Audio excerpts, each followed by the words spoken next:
Shambhala, Hitler, Alexander, Ashwatthama இந்த இடத்துல இருக்கு. ஷாம்பலா அப்படிங்கிற பகுதி இப்போ இருக்கு. அவர் யுகம் ஸ்டார்ட் ஆகி 1700 வருஷம் கழிச்சு தான் ராமரே பிறந்திருக்காரு. 12 நேரத்திலேயே வந்துட்டு இந்த உலகத்தை அழிச்சு உலகா வந்துட்டு வைஷ்ணவி தேவி இங்க வாழ்ந்துட்டு இருக்காங்க அப்படின்னு கல்கி பிறக்கிறதா சொல்ற இடம் தான் வந்து ஷாம்பலா அப்படிங்கிற நகரத்தோட நுழைவுவாயில கண்டுபிடிக்கிறது ரொம்ப கஷ்டம். இது ஒரு மாய நகரம். இது எல்லார் கண்ணுக்கும் தெரியாது. ரொம்ப தூய்மையான நல்ல உள்ளம் கொண்டவங்களுக்கு மட்டும்தான் இந்த நகரம் வந்துட்டு கண்ணுக்கு தெரியும் அப்படின்னும் மற்றவங்களுக்கு தெரியாது அப்படின்னு இருக்கு. இந்த நகரத்துல வந்துட்டு பார்த்தோம் அப்படின்னா நிறைய தங்கங்கள் எல்லா டெக்னாலஜியும் கொண்ட கருவிகள் எல்லாமே சேர்த்து இந்த நகரத்துல இருக்கும் அப்படின்னும் இந்த நகரத்தை தேடி ஹிட்லர், அலெக்சாண்டர் இவங்கெல்லாம் தேடி இருக்காங்க இந்த நகரத்தை அப்படின்னு சொன்னா அது நமக்கே ஆச்சரியமா தான் இருக்கும். ஏன் அப்படின்னா இந்த நகரத்துல வந்துட்டு பார்த்தோம் அப்படின்னா 8 பகுதிகளா வந்துட்டு பிரிச்சிருக்காங்க. இந்த 8 பகுதிகளில் வந்துட்டு சென்டர்ல தாமரைப்பூ வடிவுல வந்துட்டு ஒரு பெரிய இடம் இருக்கும். இதுலதான் வந்துட்டு காலச்சக்கரமும் சிந்தாமணி அப்படிங்கிற ஒரு கல். சிந்தாமணி அப்படின்னா கல் என்னன்னா அந்த கல்லை நம்ம தொட்டோம் அப்படின்னா நமக்கு நினைக்கிறது எல்லாமே நடக்கும். நம்ம எந்த இடத்துக்கு போகணும்னு நினைக்கிறோமோ அந்த இடத்துக்கு போயிடலாம். டைம் மிஷின் மாதிரி இதுவும் அங்கதான் இருக்கும் அப்படின்னு சொல்றாங்க. இதுதான் ஷாம்பலா. இந்த இடத்துல பார்த்தோம் அப்படின்னா அஸ்வத்தாமன் இந்த இடத்துல இருப்பாங்க. இவங்க தான் வந்துட்டு அங்க இருக்கக்கூடிய எல்லாருக்குமே வந்துட்டு நிறைய பயிற்சிகளை சொல்லி தருவாங்க அப்படின்னு. இங்கதான் பரசுராமர் அவங்களும் இருக்காங்க. பரசுராமரும் விஷ்ணுவோட அவதாரம் தான். அவங்களும் இங்கதான் இருக்காங்க. இவங்க தான் கல்கிக்கு வந்துட்டு குருவா இருந்து எல்லாத்தையுமே சொல்லித்தர போறாங்க அப்படின்னு அவங்க வந்துட்டு சொல்றாங்க. இப்போ இந்த ஷாம்பலா, கல்கி அவதாரம், கலியுக முடிவு இது எல்லாத்தையுமே பத்தி எதுல ஃபர்ஸ்ட் சொல்ல ஆரம்பிச்சிருக்காங்க அப்படின்னா விஷ்ணு புராணம். விஷ்ணு புராணத்துல இருந்து கல்கி புராணம் இருக்கு, பாகவத புராணம், இது மாதிரி நிறைய புக்ஸ்ல வந்துட்டு கல்கி அவதாரத்தை பத்தியும் உலகத்தோட முடிவு பத்தியுமே வந்து சொல்லியிருக்காங்க. இப்போ இவங்க சொல்லக்கூடிய ஷாம்பலா அப்படிங்கிற பகுதி எங்க இருக்கலாம் அப்படின்னு பார்த்தோம் அப்படின்னா இப்போ உத்தரப்பிரதேசத்துல ஷாம்பலா அப்படிங்கிற பகுதி இப்போ இருக்கு. ஆனா அது வந்துட்டு இவங்க சொல்லக்கூடிய ஷாம்பலா அப்படிங்கிறது இல்லை. அவங்க என்ன சொல்லியிருக்காங்க அப்படின்னா 3 கடலால வந்துட்டு ஷாம்பலா சூழ்ந்திருக்கும் அப்படின்னு சொல்றாங்க. அப்போ பார்த்தோம் அப்படின்னா கன்னியாகுமரியா இருக்கிறதுக்கும் வாய்ப்பு இருக்கு. ஆனா புத்தர் அவங்க படிக்கிறதுல அவங்க சமயத்துல வந்துட்டு என்ன சொல்றாங்க அப்படின்னா அந்த இடம் அப்படிங்கிறது ஒரு சாம்ராஜ்யமா இருக்கும், பனி மலைகள்லாம் இருக்கும் அப்படின்னு சொல்றதுனால இது இமயமலையா இருக்கலாம் அப்படின்னு சொல்றாங்க. அதனாலதான் இது உத்தரப்பிரதேசத்துல இருக்கலாம், நேபாளத்துல இருக்கலாம். விஷ்ணுவோட 10வது அவதாரம் தான் இந்த கல்கி. கல்கி அப்படிங்கிறதுக்கு பொருள் என்ன அப்படின்னா காலம் இல்லைன்னா முடிவில்லாதது அப்படின்னு சொல்லிட்டு பொருளாக்கும். இப்போ கல்கி எப்படி இருப்பாங்க அந்த அவதாரத்துல அப்படின்னு சொல்லிட்டு பார்த்தோன்னா கருமை நிறத்துல ஒரு வெள்ளை குதிரை வந்துட்டு இறகோட இருக்கிற மாதிரி அது பறக்கவும் செய்யும். தரையில வந்துட்டு வேகமா போகக்கூடியதாகவும் வானத்திலயும் ரொம்ப அதிகமா ஸ்பீடா பறக்கக்கூடியதாகவும் வந்துட்டு இந்த வாகனம் இருக்கும் அப்படின்னு சொல்றாங்க. ஆனா அப்ப அவங்க சொல்றது குதிரை. அப்ப இந்த ஜென்ரேஷன் பார்த்தா அது ஏதாச்சும் ஒரு குறிக்கக்கூடிய ஒரு டெக்னாலஜில மாறக்கூடிய ஒரு மெஷினா கூட இருக்கலாம். அது நமக்கு தெரியாது. அவங்க சொல்றது குதிரை அப்படின்னு சொல்றாங்க. அவங்க ரொம்ப கல்கி கோபத்தோடையும் அந்த தன்மையில இருக்கக்கூடிய தீவிர குணத்துல வந்துட்டு அவங்க இருப்பாங்க அப்படின்னு சொல்றாங்க.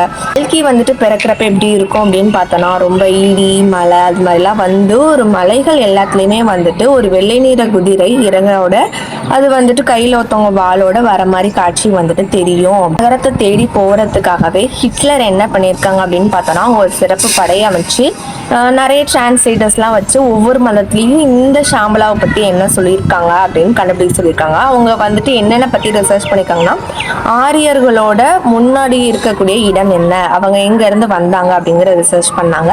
இன்னொன்று இதை பற்றி புத்தர்களும் வந்துட்டு சொல்லியிருக்கனால புத்திசமும் சொல்கிறனால அவங்க என்னென்ன சொல்லியிருக்காங்க அப்படிங்கிற ரிசர்ச் பண்ணி ரெண்டையுமே ஜாயின் பண்ணி ஷாம்பலா அப்படிங்கிற நகரத்தை தேடி ஸ்டார்ட் பண்ணுறாங்க. இல்லாமல் வந்துட்டு அலெக்சாண்டரும் என்ன பண்ணுறாங்க அப்படின்னா இந்த நகரத்தை தேடி அலைஞ்சிட்டே இருக்காங்க. இது எல்லாமே எப்போ ஸ்டார்ட் ஆனிச்சு அப்படின்னா 1800 தான் வந்துட்டு இந்த டிரான்ஸ்லேட் ஆகுறது தேடுறது எல்லாமே ஸ்டார்ட் ஆனிச்சு. ஆனால் இதுக்கு முன்னாடியே 1600 வந்துட்டு இந்த ஷாம்பலா அப்படிங்கிற பகுதியை தேடி நிறைய பேர் வந்துட்டு வந்திருக்காங்க. இப்போ ஷாம்பலா, கல்கி அவதாரம் இது எல்லாமே பார்த்தோம் அப்படின்னா இந்து சமயத்தில் மட்டும்தான் சொல்லியிருக்காங்கன்னா அப்படி இல்லை. இந்து, புத்தம், கிறிஸ்துவம், முஸ்லிம்ஸ் எல்லாத்துலேயுமே வந்துட்டு இந்த அவதாரத்தை பற்றி சொல்லியிருக்காங்க. எப்படின்னு பார்த்தோம்னா ஹிந்துவில் எப்படி சொல்கிறாங்க அப்படின்னு பார்த்தோம்னா கல்கி அவதாரம்னு சொல்கிறாங்க. இதுவே முஸ்லீம் கிறிஸ்டின்ஸ்னா இயேசோட 2ஆம் வருகை அப்படிங்கிறது இல்லை யாராச்சும் ஒரு பேர் சொல்லி இவங்களோட 2ஆம் வருகை அப்படிங்கிறது நிறைய எல்லா மதத்துலேயுமே இந்த கல்கி அவதாரத்தை பற்றியும் ஷாம்பலா அப்படிங்கிற பகுதியை பற்றி சொல்லியிருக்காங்க. புத்திசம்ல வந்துட்டு காலச்சக்ரா தந்திரா அப்படின்னும் ஏசோட 2ஆம் வருகை. புத்திசத்துல என்ன சொல்லிருக்காங்க அப்படின்னா இந்த ஷாம்பலா அப்படிங்கிற பகுதி வந்து சாம்ராஜ்யம் அப்படின்னு சொல்றாங்க. ஏன் அப்படின்னா ஹிந்துஸ்ல வந்துட்டு என்ன சொல்றாங்க, அது வந்துட்டு யாருக்கும் தெரியாத இன்னும் டெக்னாலஜிஸ்லாம் எதுவுமே வராத ஒரு நகரமா இருக்கும்னு சொல்றாங்க. புத்திசத்துல வந்துட்டு ரொம்ப டெக்னாலஜி வந்ததா சாம்ராஜ்யமா இருக்கும் அப்படின்னு சொல்றாங்க.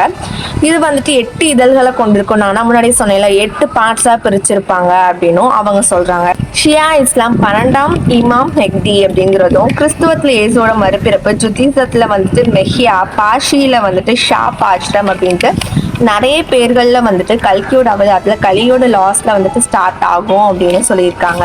இப்போ யுகங்கள் அப்படின்னு பார்த்தோம் அப்படின்னா கிருத, திரேதா, துவாபர, கலியுகம் அப்படின்னு சொல்லிட்டு 4 யுகங்கள் இருக்குது. ஒவ்வொரு யுகத்துலையுமே வந்துட்டு டைம்ஸும் அதில் வாழக்கூடிய மனுஷங்களோட லைஃப் ஸ்பேனும் அவங்களோட உயரம் எல்லாமே வந்துட்டு டிஃப்ரென்ஸாக வந்துட்டே தான் இருக்கும். இப்போ கலியுகத்தோட டைம் பார்த்தோம் அப்படின்னா 4,32,000 அப்படின்னு சொல்லிட்டு எல்லாமே சொல்லுது. அப்படி பார்த்தோம் அப்படின்னா இப்போ கலியுகம் ஸ்டார்ட் ஆகி 5000 வருஷம் தான் இருக்கு. அப்போ இன்னும் எவ்வளோ வருஷம் வந்துட்டு கலியுகம் முடிகிறதுக்கும் கல்கி அவதாரம் பிறக்கிறதுக்கும் வந்துட்டு இருக்கு. ஆனா சைனீஸ்ல வந்துட்டு என்ன சொல்றாங்க அப்படின்னா கலியுகம் அப்படிங்கிறது 4800 வருஷம் தான் அப்படின்னு சொல்றாங்க. இதை நம்ம ஒரு விதத்துல ஒத்துக்கலாம். துவாபர யுகத்துல வந்துட்டு மகாபாரதம் ஸ்டேட், திரேதா யுகத்துல தான் ராமாயணம் நடந்துச்சு, இதுலதான் ராமர் பிறந்தாங்க அப்படின்னு நம்ம சொல்றோம். ஆனா அப்படி இல்லை. துவாபர யுகத்துல தான் மகாபாரதம் நடந்துச்சு. ஆனா துவாபர யுகம் ஸ்டார்ட் ஆகி 1700 வருஷம் கழிச்சு தான் ராமரே பிறந்திருக்காரு. அப்படின்னு பார்த்தோம்னா செகண்ட் யுகத்துக்கு முடிஞ்சு 1700 வருஷம் கழிச்சு தான் ராமர் பிறந்திருக்காங்க. அப்போ கலியுகமும் 4800 வருஷம் அப்படின்னா அது முடிஞ்சு கொஞ்சம் 200 வருஷம் ஆயிடுச்சுல. அப்ப இனமே வந்துட்டு கல்கி தோன்றலாம் அப்படின்னு சொல்றாங்க.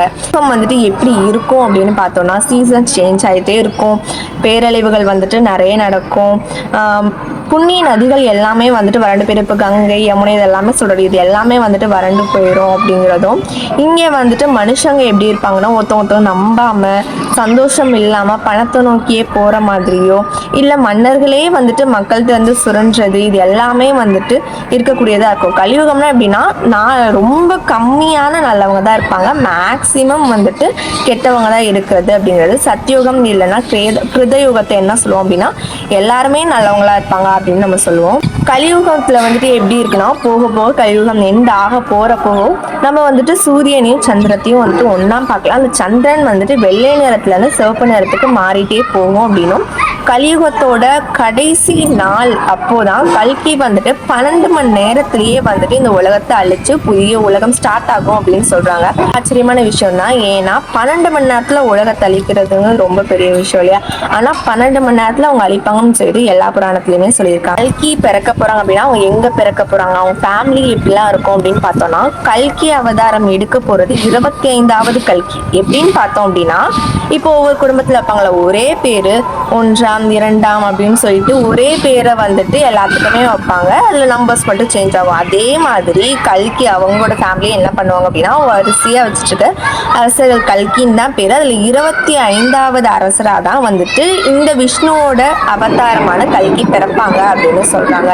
ஓகே, இவங்களோட அப்பா பேர் என்னவா இருக்குன்னா விஷ்ணுதாசர் இல்லைன்னா விஷ்ணு யக் அப்படின்னு சொல்லலாம். அதுக்கு என்ன அர்த்தம் அப்படின்னு பார்த்தோம் அப்படின்னா விஷ்ணுவோட சேவகர் அப்படின்னு அர்த்தம். தாயோட பேர் என்னன்னு பார்த்தோம்னா சுமதி அப்படிங்கிறது. இதுக்கு என்ன அர்த்தம் அப்படின்னு பார்த்தோம்னா அறிவாளி அப்படிங்கிற பொருளை வந்துட்டு இது கொடுக்குது. இப்போ இவங்க உடன் பிறந்தவங்க யாராச்சும் இருப்பாங்க அப்படின்னா இருப்பாங்க. சுமன், பிரக்யா, கவி அப்படிங்கிற 3 உடன் பிறப்புகள் வந்துட்டு இருப்பாங்க. இவங்களுக்கு வந்துட்டு 3 மனைவி வந்துட்டு இருக்காங்க, பத்மாவதி, ரமா, வைஷ்ணவி. இதுல வந்துட்டு ஃபர்ஸ்ட் 2 பேர் சொன்னவங்களுமே ஒவ்வொரு அரசர்களுக்கு வந்துட்டு மகளா பிறப்பாங்க அப்படின்னும், இவங்க விஷ்ணு பக்தர்களா இருந்து எப்படி ஒரு ஆண்டாள், மீரா அதே மாதிரி வந்துட்டு இவங்களும் இருந்து இவங்கள வந்துட்டு இவங்க திருமணம் பண்ணியிருப்பாங்க கல்கி அப்படின்னும்.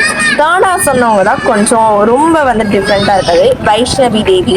இது வந்துட்டு இவங்க இன்னும் பிறக்கல, ஆனா இவங்களுக்காக ஒரு கோயிலே வச்சு அங்க வந்துட்டு ரொம்ப ஸ்பெஷலா கொண்டாடுறாங்கன்னா ஆச்சரியம் தான். ஏன் அப்படின்னா வைஷ்ணவி தேவி இந்த ஃபர்ஸ்ட் நான் 2 பேர் சொன்னேன்ல, இவங்க 2 பேர்ல யாராச்சும் ஒருத்தவங்களா கூட இவங்க இருக்கலாம்னு சொல்லலாம். அப்போ 3 வைஃபா 2 வைஃபான்னு தெரியாது. இந்த வைஷ்ணவி தேவிங்கிறது ஃபர்ஸ்ட் 2 பேர்ல ஒருத்தவங்களா கூட இருக்கலாம். வைஷ்ணவி தேவிக்கு வந்துட்டு இத்தனை யுகங்களா கல்கி அவதாரத்துக்காக காத்துட்டு இருக்காங்க. எப்படி அப்படின்னு பார்த்தோம்னா ராமாயணத்துல ஒரு டைம் வந்துட்டு ராமத்தை இவங்க வந்துட்டு என்ன பண்ணுவாங்க, இவங்க வந்துட்டு நான் உங்களை தான் கல்யாணம் பண்ணிக்கணும் அப்படின்னு சொல்லிட்டு கேட்பாங்க. ஆனா ராமர் வந்துட்டு என்ன சொல்லுவாங்க, இந்த ஜென்மத்துல எனக்கு சீதை தான், ஸோ உன்னால என்னைய திருமணம் பண்ணிக்க முடியாது, வேணா நான் இப்போ ஒரு இடத்துக்கு போறேன், இலங்கைக்கு போவாங்க, அப்ப நான் போயிட்டு வரப்போ நீ என்னை கண்டுபிடிச்சிட்ட அப்படின்னா உன்னை திருமணம் பண்ணிக்கிறேன் அப்படின்னு சொல்லுவாங்க. போயிட்டு வரப்போ வந்துட்டு ராமர் என்ன இதுல வருவாங்கன்னா, அவங்க ஒரு முனிவர் வேதத்துல வயசான தோற்றத்துல வந்துட்டு வருவாங்க. வந்து நீ எனக்கு திருமணம் பண்ணிக்கோ அப்படின்னு அவங்க அந்த பொண்ணுட்டு கேட்கும் போது, இல்ல ராமர் தான் நான் திருமணம் பண்ணிப்பேன் அப்படின்னு அவங்க சொல்லுவாங்க. அப்போ அவங்க வந்துட்டு உடனே ராமரா மாறி, நான் ராமர் நீ எனக்கு கண்டுபிடிக்கல, அதனால நீ வந்துட்டு என்ன பண்ற அப்படின்னா, இந்த ஜென்மத்துல வந்துட்டு எனக்கு திருமணம் பண்ணிக்க முடியாது, நீ வந்துட்டு கலியுகம் வரையிலும் எனக்காக காத்துட்டு இருக்கணும், அது வரையும் நீ செறிஞ்சிவினியா உயிரோடையே வந்துட்டு இங்க இருப்ப அப்படின்னு சொல்லிட்டு ஒரு வரத்தையும் கொடுக்குறாங்க. அதனாலேயே இத்தனை ஜென்மங்களா இத்தனை யுகங்களா வந்துட்டு வைஷ்ணவி தேவி இன்னும் வாழ்ந்துட்டு இருக்காங்க அப்படின்னு தான் சொல்றாங்க. பிறப்பாங்களா இல்லையா, யுகம் 4,32,000 வருடங்களா இல்ல 4,800 வருடங்களா அப்படின்றது தெரியல. கலியுகம் ஒவ்வொரு டைமும் வந்துட்டு இப்போவே வந்துட்டு ஹை லெவலுக்கு போன மாதிரி தான் இருக்கு. ஆனா இன்னும் பல வருடங்கள் கல்கி தோன்றதுக்கு இருக்கு.